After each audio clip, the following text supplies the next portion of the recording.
The keys clicked softly in Jonathan Rivers' hand as he stepped through the front doors of his estate. He hadn't expected to be here this early. The quarterly board meeting had wrapped ahead of schedule, and for once, the weight of deadlines wasn't pressing him into the night. A quiet afternoon with his family felt like a reward he hadn't earned but gladly accepted. The mansion greeted him with the familiar echo of expensive silence, the kind he had paid dearly for over the years. Yet woven into that stillness came something jarring. A sharp voice, cutting, echoing down the marble hallway. It wasn't just the voice that stopped him mid-step, it was the sound that followed. A dull thud, small but heavy enough to carry. He froze, his fingers tightening around the Bentley keys as if the metal might ground him. He moved quickly toward the living room. The sight met him like a blow. Lana, Carmen's little girl, 8 years old, all skinny arms and wide, frightened eyes, was huddled against the corner of the wall. One knee was scraped, a line of red trickling down her leg, staining her socks. She clutched the pieces of a porcelain vase as though they could shield her from the storm above her. And standing over her was Vivian. His wife. Perfect hair pinned back, diamond necklace glinting under the afternoon light, her manicured finger pointed at the child like an executioner. "You useless brat," she hissed. "Do you know how much that vase cost? More than your mother makes in a year scrubbing my floors." Jonathan had heard his wife speak at charity galas with elegance, on red carpets with grace, in boardrooms with charm. But never like this. Not this voice. Not this hatred. He wanted to believe he had misheard. Wanted to believe his mind had twisted the words. But the way Lana trembled told him it was no illusion. The girl tried to speak, her voice shaking. "Please, Mrs. Vivian, I didn't mean to." "Liar."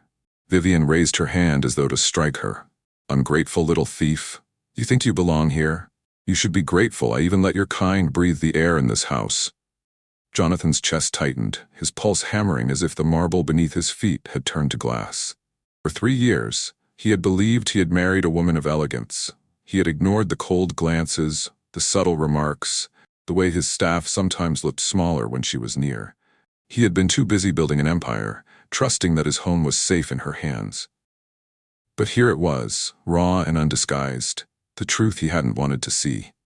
Vivian's lips twisted into a cruel smile. "You break something again, and I'll make sure your mother packs her bags. Both of you will be out on the street before nightfall." Lana pressed her face against the wall, tears soaking into her hairline. Her tiny shoulders shook as if she were bracing for a blow she knew too well. Jonathan felt the keys in his hand digging into his palm. He didn't loosen his grip. He couldn't. If he did, his anger might spill into the room unchecked. This was no mistake. No misunderstanding. This was who his wife was when she thought no one was watching. And now, she had been caught. If you want to see more stories like this, real lessons about power, betrayal, and justice, don't forget to subscribe to Souls and Riches Stories channel. And in the comments, tell us where you're watching from. We'd love to know which country you're joining us from. Vivian straightened suddenly, sensing him at the doorway. Her face flickered, cruelty vanishing beneath a mask of feigned surprise. "Jonathan, I didn't hear you come in." "This girl, she broke the Ming vase your mother gave us as a wedding gift." Jonathan's gaze never left the child. The blood on her knee, the fractured porcelain, the terror carved into her young face. He knew lies when he heard them. He'd built his fortune on reading people, partners, rivals, opportunists. And now, standing in his own living room, he saw the truth clear as day. Vivian wasn't just scolding. She was breaking a child down piece by piece. He stepped closer, his voice low, steady, and sharper than glass. "Vivian?" Vivian's hand fell to her side the instant she realized Jonathan was standing there. Her lips curled into a polished smile, the same smile she had used at galas, where champagne flowed like water and the press snapped photos of them as if they were royalty. "Oh, Jonathan," she said lightly, voice dripping with practiced charm. "You startled me. I didn't hear you come in." She turned slightly, hiding the sharpness in her eyes. "The little one had an accident. She dropped the vase your mother gave us. Such a shame. It's priceless. But thankfully, she wasn't too badly hurt." The words slid off her tongue smoothly, but Jonathan wasn't looking at her. His eyes were locked on Lana. The girl hadn't moved from the corner. Her tiny hands clutched the broken porcelain so tightly her knuckles whitened. Her chest rose and fell in shallow, uneven breaths. He bent slightly, lowering his frame without stepping too close. "Lana," he said softly, ignoring Vivian's presence altogether. "Are you hurt?" The child blinked quickly, as if she wasn't sure whether she was allowed to answer. She glanced at Vivian, then down at her bleeding knee, and gave the smallest nod. Jonathan felt a knot twist in his chest. That look, hesitant, fearful, wasn't just about a broken vase. It was the look of someone weighing consequences before speaking, a look no child should wear. He straightened slowly, his eyes flicking to Vivian. She adjusted her necklace, her movements precise, her voice still sugar-coated. "Children can be so careless, but I told her it's all right. Accidents happen." Jonathan's jaw tightened. Her tone was soft now, but the trembling girl at his feet told the truth more clearly than words ever could. Something inside him began to turn. For 3 years, he had accepted Vivian's presence without question. She had walked beside him through red carpets, laughed at investors' dinners, and charmed executives with her perfect posture and elegant wit. He had believed she was a partner who elevated him in every room they entered. But now, standing in his own living room, he saw the cracks in the mask. He remembered Carmen, Lana's mother, lowering her eyes whenever Vivian passed by. He remembered how the woman's shoulders seemed permanently tense, as though waiting for impact. At the time, Jonathan had chalked it up to the natural distance between employer and employee. But now, the memory stung differently. He remembered Lana, too. The girl was usually bright, asking curious questions when she helped her mother polish silver or dust the bookshelves. But when Vivian entered a room, she grew quiet, withdrawn. Jonathan had noticed it once or twice, but dismissed it as shyness. He hadn't wanted to see more. Had this been happening the entire time? Had he been so blinded by wealth, by the performances of social perfection, that he missed the truth inside his own house? His mind flicked back to details he had ignored. Vivian's throwaway remarks about raising the standards of the household. The staff who came and went, dismissed after brief tenures with vague explanations. The way Carmen never spoke more than necessary, even when Jonathan tried to make her comfortable. It wasn't shyness. It was fear. And he, the man who built a billion-dollar empire by reading boardroom rivals and crushing competitors, had been blind in his own home. Vivian moved closer, resting a hand lightly on his arm. "Darling, really, it was nothing. Don't look so serious. We'll replace the vase." Her touch was warm, but Jonathan felt nothing but ice beneath it. He shook his arm free, subtle but firm. His eyes never left the girl in the corner. "Lana," he said gently, his tone measured. "How long has Mrs. Vivian been speaking to you like this when I'm not home?" The room fell into silence. Vivian's smile flickered, the faintest crack breaking through her perfect mask. She cleared her throat. "Jonathan, really, don't encourage her imagination. She's a child. Children exaggerate." But Lana's lips parted, trembling. She looked from Jonathan to Vivian, then back down at her small bleeding knee. Her voice was barely more than a whisper. "She talks to me like this every time Mom leaves." Vivian's laughter was light, airy, and false. "Jonathan, you're overreacting. Children drop things. They get frightened. It's part of growing up. If I raise my voice a little, it's only to teach her discipline. Nothing more." Her eyes glittered as though daring him to believe her. Jonathan studied her closely, the way he would an executive trying to sell him a bad deal. For years, he had listened to polished speeches and smiled at boardroom pitches, but he knew when words were being bent to mask the truth. And right now, his wife was doing the same, twisting cruelty into guidance, venom into discipline. He glanced at Lana. The girl's face told him everything her silence could not. She was coiled tight, like a bird trapped in a cage.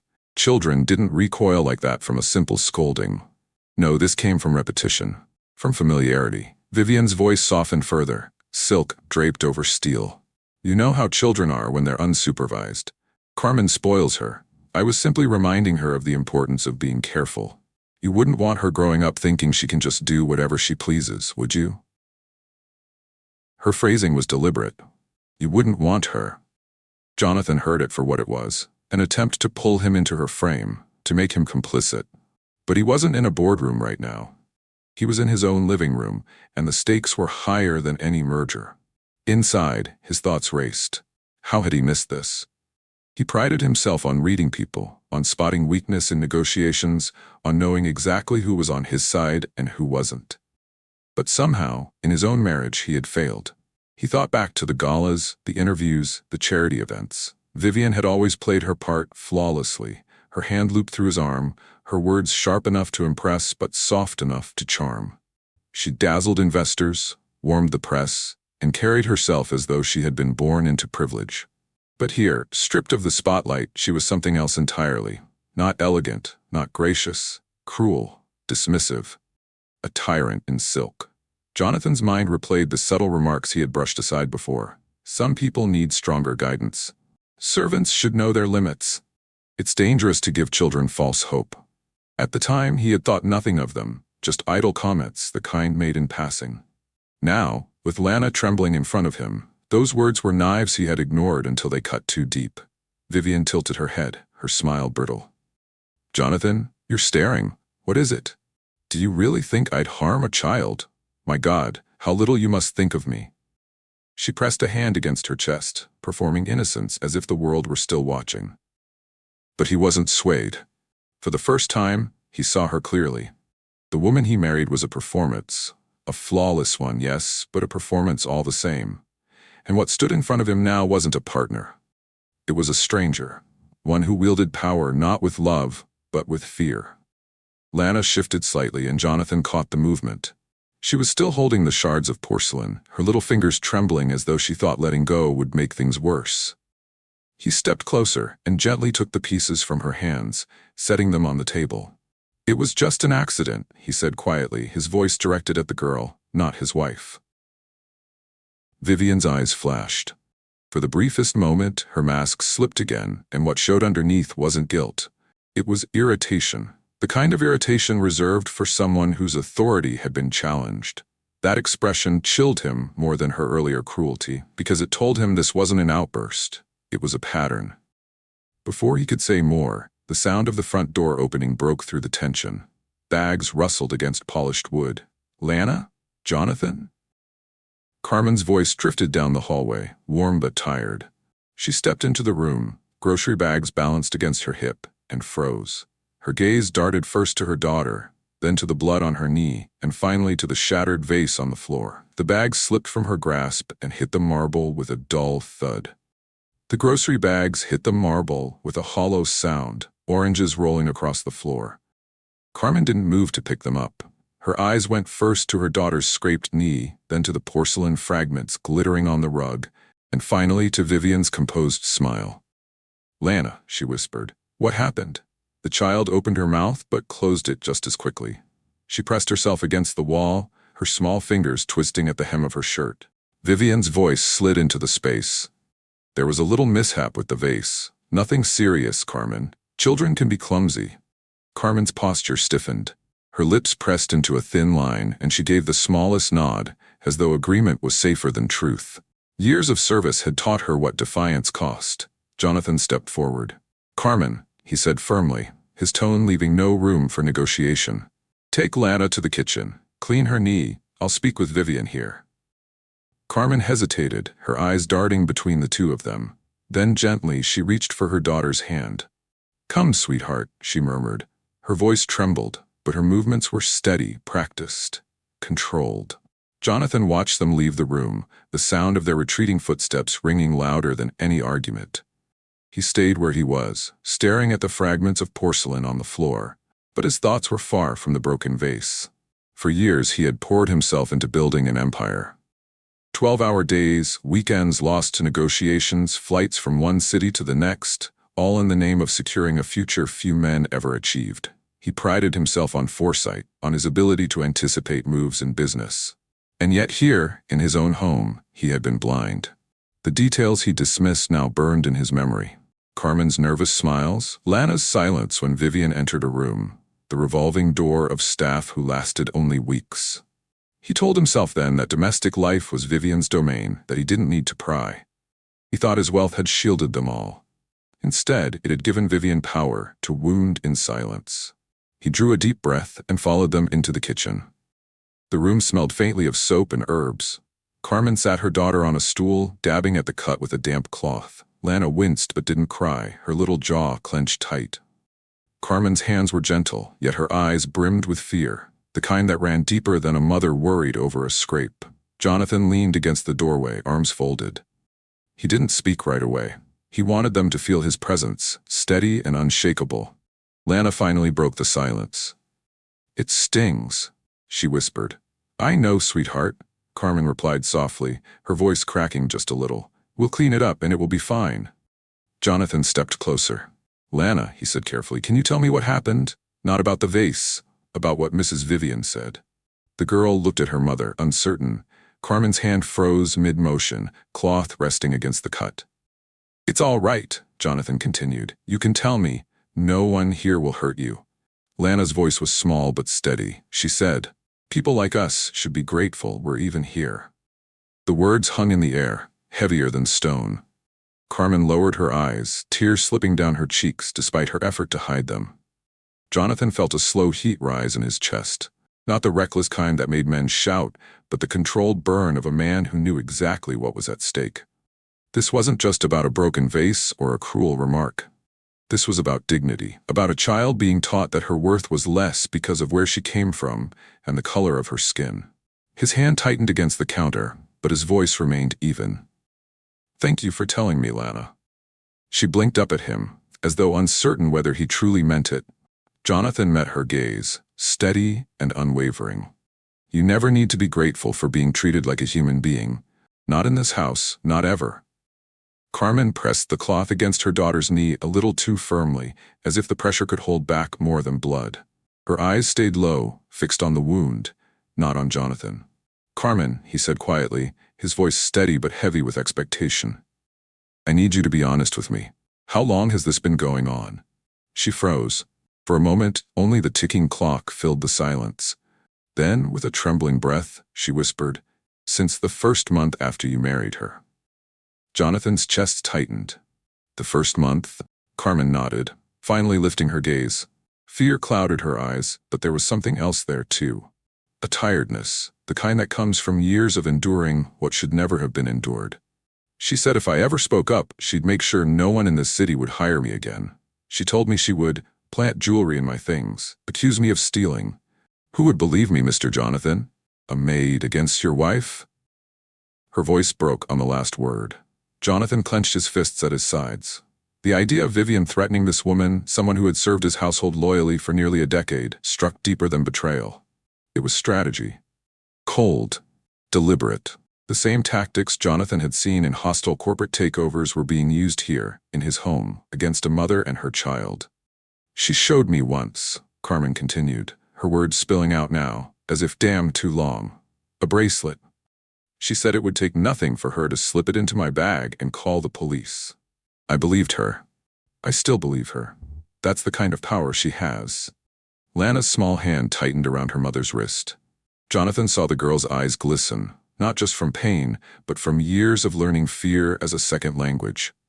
Jonathan's thoughts raced. He had sat across from billionaires who weaponized money like a sword, yet he had not recognized the same cruelty in his own marriage. Vivian had understood something all along. Poverty was a leash, and race was a chain. She had bound Carmen and her daughter with both, keeping them silent, making them believe gratitude was the price of survival. And he had let it happen. His mind replayed the times Carmen had seemed unusually quiet. The stiffness in her shoulders when Vivian entered a room, the forced smiles Lana wore in the halls. He had brushed it off as class difference, the gap between employer and employee. But it wasn't distance, it was fear. A sour taste filled his mouth. For all his success, for all the deals closed and empires built, he had failed to see the suffering under his own roof. Jonathan stepped closer, his voice low but firm. "Carmen, listen to me. Your job is safe. No matter what happens between Vivian and me, you and Lana will always have a place here. Do you understand?" Carmen shook her head quickly, panic flickering across her face. "Please, Mr. Jonathan, don't say that too loudly. If she hears you, she'll make life worse for us before anything gets better." Jonathan bent slightly, so his eyes were level with hers. "She won't have that power much longer, I promise you." For the first time, Carmen's lips trembled toward something like hope. The kitchen grew still, the moment almost fragile. Then, through the archway, a voice drifted in, sharp and cold. Yes, Mother. I know you think I'm being hard on the staff, but someone has to keep these people in their place. Jonathan is too soft. He doesn't understand how to deal with certain social classes. Vivian's words carried as if they were meant to be heard. Jonathan felt the burn in his chest harden into something else. Resolve. She wasn't ashamed, she wasn't hiding. She believed her cruelty was order, and she was proud of it. Jonathan stood motionless in the kitchen doorway, Vivian's words from the other room still echoing. Keep these people in their place. She said it so easily, as if cruelty was her right, as if hierarchy was the natural law of her household. His chest rose with a slow breath. Anger boiled beneath the surface, but anger alone didn't win battles. Strategy did. And Jonathan Rivers hadn't built a $500 million empire by reacting without strategy. He turned to Carmen and Lana. Stay here, he said firmly. Don't answer her if she calls. I'll be back.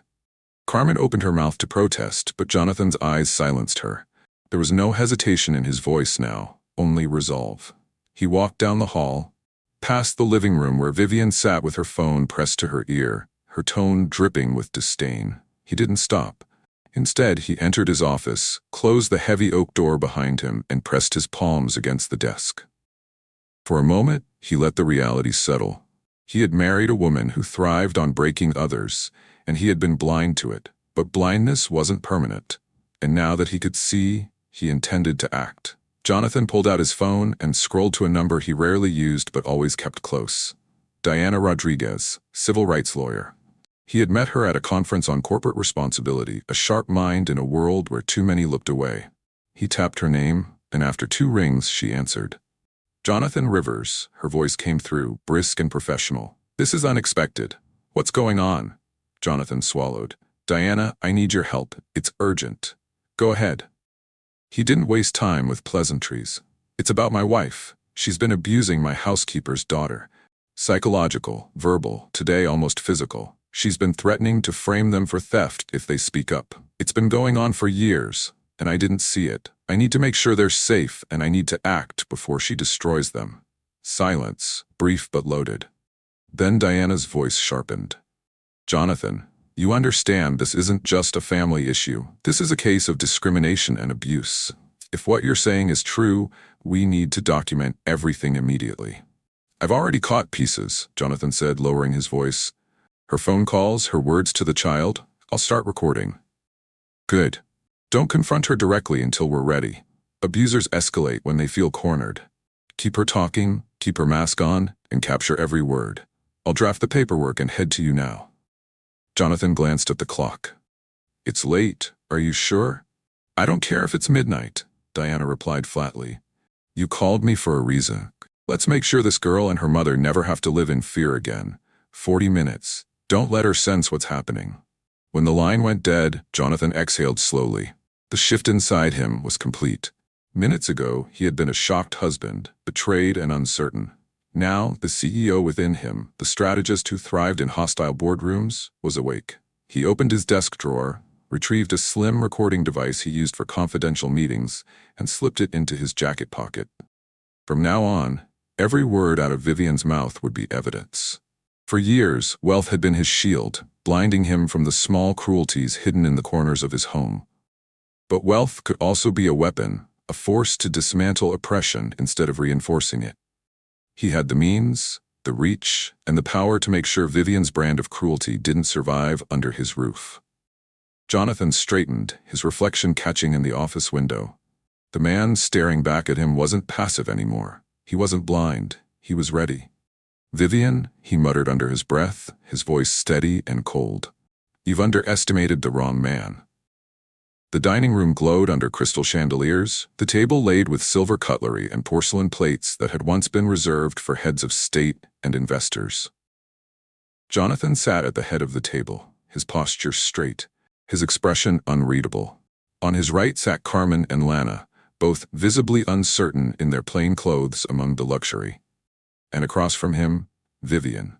She had dressed for dinner as if nothing had happened, her emerald earrings sparkling, her hair swept into a flawless bun. But Jonathan caught the flicker of irritation in her eyes when she saw who he had invited to join them. Carmen's hands rested stiffly on her lap, her knuckles pale. Lana sat small in her chair, swinging her feet just above the floor. They didn't belong here, not because they weren't worthy, but because Vivian had spent years convincing them they didn't. Vivian let out a delicate laugh, pouring herself a glass of wine. "Jonathan, darling, this is unusual. The staff doesn't dine with the family. Surely you don't want to blur those boundaries. It sets a dangerous precedent." Jonathan leaned back in his chair, his tone calm. "Boundaries? We live in the same house. Carmen has served this family for years. Her daughter has spent more time under this roof than most of our guests. If there are boundaries, they were created to make some feel smaller and others larger. That ends tonight." A faint line appeared between Vivian's brows. She masked it quickly with another smile. "You're sentimental, dear. These lines exist for a reason. Servants are most comfortable knowing their roles. It's what keeps order." Jonathan's eyes narrowed, though his voice stayed measured. "Order. That's one word for it. Fear is another. Silence is another. Tell me, Vivian, do you think a child sitting at this table diminishes you?" The air thickened. Carmen shifted uneasily, while Lana's wide eyes darted between the adults. Vivian placed her glass down gently, her fingers steady. "I think children should learn respect. This little one has already caused enough trouble today." Jonathan's gaze locked on her. "What kind of respect is taught by threats and humiliation? Because that's what I've seen in my own home." Vivian's mask trembled for a split second, then hardened. "Jonathan, really? You're embarrassing yourself. Carmen knows her place, don't you?" Carmen lowered her head, silence her only answer. And then Lana spoke. Her small voice cut through the tension, timid but clear. "Mrs. Vivian said black girls should know their place." The words dropped like a stone into the center of the table. Carmen gasped softly, reaching for her daughter's hand. Vivian's fork slipped from her grasp, clattering against the porcelain plate. Jonathan didn't move. Inside his jacket pocket, the recording device captured every second, every syllable. The silence that followed wasn't awkward. It was damning. Vivian's face went pale, then flushed with anger. "That's ridiculous. Children twist words, Jonathan. She's repeating nonsense to get sympathy." Jonathan didn't flinch. His voice remained steady even as his jaw tightened. "Children may exaggerate, but they don't invent wounds in their eyes. They don't fake fear that deep, and they certainly don't pull a sentence like that from the air." Vivian opened her mouth, but no words came out. The mask of charm, perfected for years, was slipping under the weight of her own cruelty. Lana's eyes filled with tears, but she didn't look away from Jonathan. It was as if she had finally decided to trust that someone in this house might believe her. Jonathan reached across the table and placed his hand gently over the child's. "You're safe here," he said softly. Carmen swallowed hard, tears welling in her eyes. She had lived too long under Vivian's shadow to speak, but her gratitude was plain in her trembling shoulders.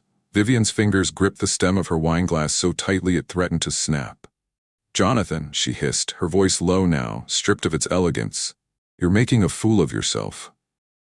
But Jonathan only pressed the small button in his pocket, ensuring the moment was captured forever. The evidence was no longer whispers. It was truth, spoken at his table, under his roof, recorded with her own arrogance as witness. And the silence that followed was louder than any outburst. Vivian's mask shattered the moment she saw Jonathan wasn't swayed. The polished grace, the controlled charm, it all evaporated, leaving raw fury in its place. Her voice rose, sharp and venomous. "You sit there acting noble, but you don't understand. These people aren't like us. They never will be. No matter how much you feed them or clothe them, they're still just..." She cut herself short, but the poison in her tone filled in the words she didn't finish. Carmen flinched as if struck, her hand clutching Lana's tightly under the table. The girl stared at her plate, silent tears sliding down her cheeks. Jonathan kept his eyes on Vivian, calm, controlled. But inside his stomach turned. This wasn't a misunderstanding. This wasn't discipline. It was hatred, festering behind expensive jewelry and rehearsed smiles. Vivian slammed her hand against the table, the sound jolting through the room. "Don't look at me like that, Jonathan. I've kept this house in order when you were too busy chasing billions. I've set standards. Without me, this place would fall into chaos." "Standards?" Jonathan's voice was quiet, but it carried across the table. "You call humiliation and threats standards?" Vivian's lips curled. "Don't pretend you know better. You think wealth makes you compassionate, but it doesn't change what people are. Some are born to serve, others to rule. That's the order of the world. Her words struck Jonathan harder than any insult she could have hurled. For years, he had built companies on the belief that vision and hard work broke barriers. He had employed people from every background, every walk of life, because he believed talent mattered more than privilege. And yet, the woman he had brought into his home was undoing all of it, poisoning the air with a worldview that reduced human beings to categories and chains. Beside him, Carmen finally broke. Her shoulders trembled as tears fell freely. "I stayed quiet because I was afraid," she whispered. Her voice was small, but it carried a lifetime of weight. "She told me she would destroy me if I spoke, that no one would ever believe me against her.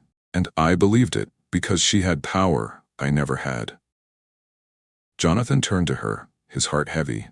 "You should never have had to carry that fear under my roof." Carmen's eyes filled with shame. "I thought silence would protect Lana, but it didn't. It only made her believe the things Vivian said were true." Jonathan felt something inside him shift. The billions in his accounts, the contracts signed, the accolades earned, they meant nothing if a child in his home grew up thinking her worth was less because of her skin. What value was empire if he couldn't protect dignity in the very walls he owned? Vivian leaned forward, her face twisted with rage. "You think you can undo me? Don't forget whose name sits beside yours on that marriage certificate.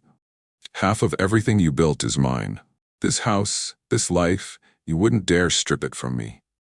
Jonathan didn't move. His silence was more cutting than words. Vivian's eyes darted between him, Carmen, and the trembling child at the table. For the first time she realized she was cornered, not by arguments but by truth too undeniable to mask. Her composure cracked completely. Her scream tore through the room, raw and feral. "This is my house, Jonathan." The words echoed against the marble walls, bouncing through the silence that followed. And for the first time, Jonathan knew she was wrong. The echo of Vivian's scream still hung in the dining room when the doorbell rang. Jonathan didn't rise immediately. He let the silence stretch, his wife glaring at him across the table, Carmen's hand clutching Lana's, as though they might disappear if she let go. Then Jonathan stood, calm and unhurried, and walked to the foyer.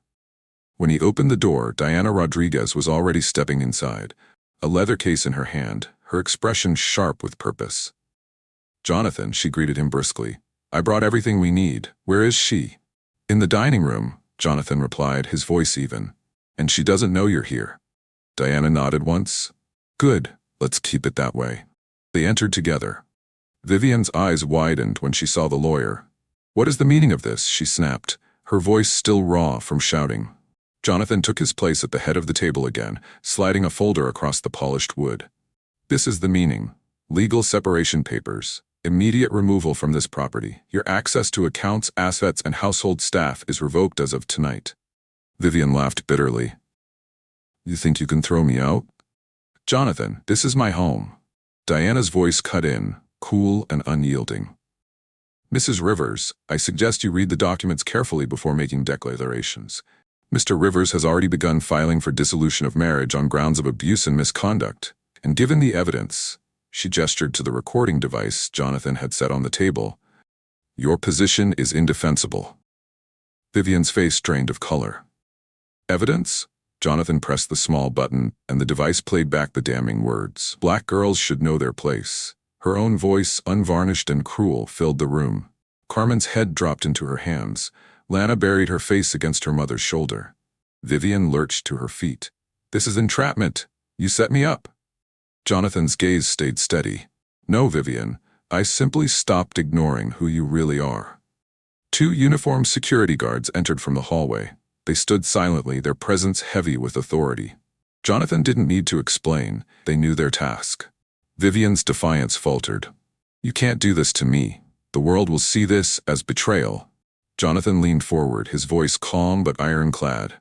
"The world will see the truth, and I'll make sure they see it clearly. The evidence will reach the right hands. Journalists, advocates, people who understand that abuse of power has no place in my house, my company, or my name." Diana added smoothly, "You may want to reconsider how loudly you protest. Public opinion has little sympathy for cruelty against children." Vivian's lips trembled with rage. She turned to Jonathan one last time. "You'll regret this. You'll regret humiliating me." Jonathan shook his head.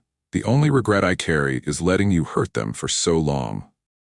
The guard stepped forward, and Vivian's protests turned into shrill curses as they escorted her out. Her voice trailed down the hallway, echoing through the marble, until the front doors slammed shut behind her. Silence followed, but it wasn't the heavy silence of fear anymore. It was release. Jonathan exhaled slowly and turned to Carmen and Lana. "It's over," he said simply. "She won't touch you again." Carmen's tears came freely now, shoulders shaking. "I don't know how to thank you," she whispered. I thought no one would ever believe us." Jonathan reached for a second folder Diana had prepared. He slid it across the table toward Carmen. "This is a trust fund," he explained. "For Lana's education, enough to carry her as far as she wants to go, college, beyond. She deserves the chance Vivian tried to strip from her." Carmen's sobs deepened, her hand covering her mouth as she tried to compose herself. Lana looked up at Jonathan with wide, tear-streaked eyes. She leaned forward slightly, her voice a whisper meant only for him. "Thank you, Mr. Jonathan." Those 4 words landed heavier than any business deal, any handshake in a boardroom, any signed contract. Because in them, Jonathan heard what true wealth was meant for. Not dominance, but dignity. The following morning, sunlight streamed through the tall windows of the Rivers estate. The air felt different, lighter, cleaner, as though a storm had passed and left clarity in its wake. For the first time in years, Jonathan walked his own halls without feeling the weight of something hidden. Vivian was gone, but the echoes of her words lingered in his mind. The way she had spoken about Carmen and Lana, the ease with which she reduced human beings to roles beneath her, those things couldn't be erased overnight. They had been tolerated for too long because he, blinded by wealth and distracted by ambition, had not looked closely enough. Jonathan poured himself a cup of coffee and stood at the kitchen doorway. Carmen was at the counter, preparing breakfast, her movements no longer stiff or tentative. Lana sat at the table, her knee bandaged, swinging her legs while humming softly to herself. The heaviness in their eyes was gone, replaced by something fragile but unmistakable: freedom. For the first time, they smiled without fear. Jonathan returned the smile, though his thoughts turned inward. He had built companies worth hundreds of millions, sat across from billionaires and heads of state, but this small, ordinary moment of dignity, felt more valuable than all of it. He couldn't undo the years of silence, but he could ensure no one else in his orbit would endure the same. That week, Jonathan called his executive team to an unscheduled meeting.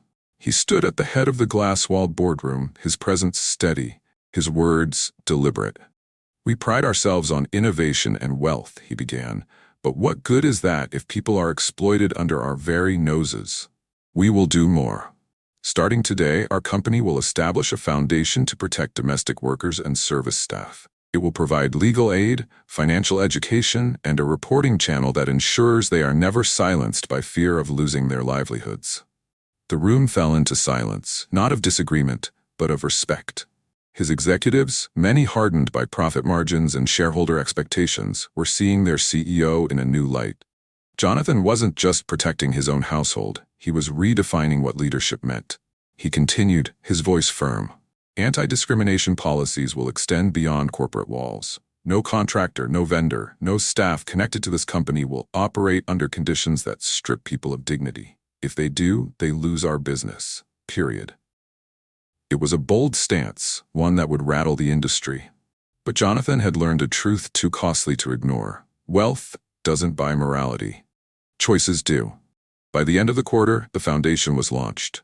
Domestic workers began to register, some in tears as they realized someone with power had finally chosen to fight for them. Jonathan donated millions quietly, not for headlines, but because real change required more than words. Back at the mansion, life took on a new rhythm. Carmen moved through her duties with ease, her laughter returning after years of absence. Lana began reading books in the garden again, her questions flowing as freely as they had before. Fear muted her. One evening, Jonathan walked through the halls and paused at the family portrait that had once hung above the fireplace. He studied it, the polished image of a man and woman who had looked untouchable. For years, he thought that photo represented stability. Now he saw it for what it was, a facade. He no longer wanted to be remembered for appearances. He wanted to be remembered for justice. Standing there, he whispered to himself, a vow carved deeper than any contract he had ever signed. In business, betrayal costs money. At home, it costs souls. I won't let silence rule again. What would you have done if you were Jonathan Rivers? Drop your thoughts below. We want to hear from you. Don't forget to like and subscribe to Souls and Riches Stories channel. And share where you're watching from in the comments. Because real wealth isn't measured in billions. It's measured in how we treat those with less power than us.